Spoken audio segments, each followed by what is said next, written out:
This is tobacco here, and this is Washington's first major cash crop. He, just like everybody else in Virginia, is making an awful lot of money in tobacco. Okay, it made lots of money. All right. 1765, he makes probably the most important decision he ever made in his lifetime, which is to abandon tobacco in favor of wheat. And he does so for a number of different reasons. The reasons you all are thinking, well, it's bad for the soil. It is. Okay, he's already got worn out tobacco land, and so continuing to do that is not going to be real great. Okay, it's very labor intensive. One of the reasons it is very labor intensive is we take a look at this particular plant here. This is a fairly healthy looking plant, but it needs a lot of work done to it. We're going to have to top this plant, so we'll literally have to pull the top of it off to keep it from going to flower. Then you're going to have to pick all these small leaves off of it. Okay, we're going for 8 large leaves. Okay, 8 large leaves is what we're after. So this wants to put out 5,000 leaves. Okay, you can't let it. So you're gonna have to go through by hand, pick off suckers, which if you've got tomatoes, with just little stalks that grow in between. And if you take a look, this is shaping up to be a very nice leaf here. Okay, this is what we're after here. We want as many of those as possible. So it is very, very, very labor intensive. But he's not so much concerned about that. The reason he gets out of tobacco in favor of wheat is what? Wasn't making as much. He wasn't making any money. Okay. Along about the 1760s, we've just fought the French and any war over here. Britain's a little upset. I mean, you know, Washington himself goes out west and has a big hand in starting the war. They think Americans should pay their fair share of it. Okay. Now, up to this point, everybody's doing their own thing, right? There's laws on the books, and what does everybody do? Ignore them, because we're making money, I'm making money, you're making money, nobody cares. Okay? Britain needs this money now. So they go ahead and reinforce the old laws. 1666, they passed the Navigation Act. One of those included a section when it comes to luxury items. Tobacco is a luxury.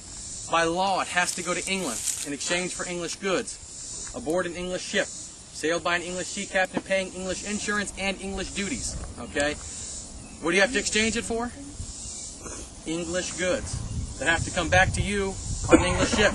Use an English sea captain. You get the idea. Okay. By 1765, Washington has been complaining for a few years, but he says 80% of what should be coming to me is going somewhere else. It's all gone. Okay. It's drying up pretty quickly, and more importantly, he's trading this for English goods. Okay. And they're doing the all, well, you said you wanted the finest stuff in London. Well, here it is. Okay. They're selling whatever garbage they couldn't sell last year. And he knows it, okay? They hope he doesn't realize. But what's he going to do? Nothing. He's in bad shape, okay? He takes the opportunity to say, well, tobacco's not going to do it. He's going to have to switch, okay? For Virginians, this is going to get worse, okay? 10 years later, they go to war over it, okay? A couple of very prominent Virginia farmers killed themselves because of it. This is a terrible thing. You're going into debt rapidly, and Washington's smart enough to know, well, if tobacco's not going to do it, you got to go around trading with the British. So he starts to grow wheat. Okay, wheat is pretty important to him. Okay, eventually, as Steve probably mentioned to you, he's going to sell flour as far away as Portugal, France, Britain, Spain, the West Indies, some of the coastal towns here in America. Initially, he's trading with Portugal. Why Portugal? Kind of random, right? They're not France or Spain? Well, that's a big part of it. Most of these major European powers want to trade you for stuff. He wants their money, okay? In addition to their money, he's using this cash to pay off his debts in Britain. That's a very, very big thing for him, okay? But in addition to cash, he's getting what? Salt. Salt, which he's using, as Steve just mentioned, to salt down millions of fish per year. Half of those feed the slave population. The other half he sells down in the Caribbean for huge amounts of money. Okay. By the time of the Revolution, Washington's been able to pull himself out of debt. Okay. He's not trapped. Most everybody else would be.